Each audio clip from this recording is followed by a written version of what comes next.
Bonjour, aujourd'hui on va faire une poêlée au curry indien de bettes et de chou-fleur.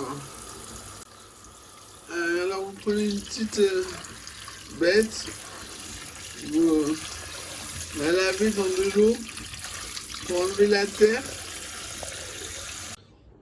Puis on laisse reposer le temps que la terre tombe au fond du bac. Pendant ce temps, on prépare du chou-fleur. Il vous en faut 540 grammes, coupé en bouts plutôt petits. Oui. On met de l'eau dans un sautoir avec le couvercle à chauffer. Pendant que l'eau chauffe, on empile les feuilles. On les tient avec une main et avec l'autre, on coupe de 1 à 2 cm.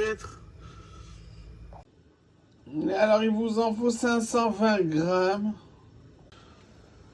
On cuit les choux-fleurs croquants dans de l'eau chaude avec le couvercle.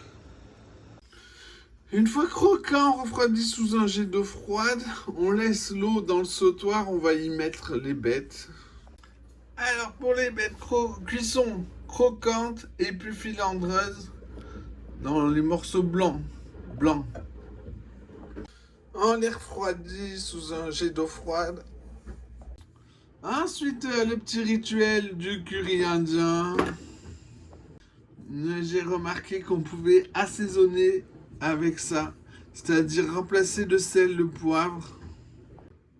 Dans un petit verre, on met 2 blancs de bête, 2 verres de bête, 2 morceaux de chou-fleur, un peu de curry indien. On mélange bien, puis on goûte la première partie des 3 ingrédients. On va chauffer au micro-ondes, puis on goûte ce qui reste pour observer la transformation des goûts que vient de faire mon curry.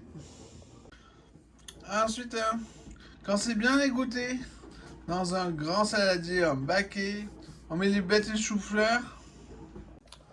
On met aussi du curry, on mélange et on goûte et on recommence si nécessaire. Voilà, alors ici j'ai mis 3,5 cuillères à café bombées de curry indien. Maintenant on va le mettre dans un autre plat, on va le chauffer au micro-ondes.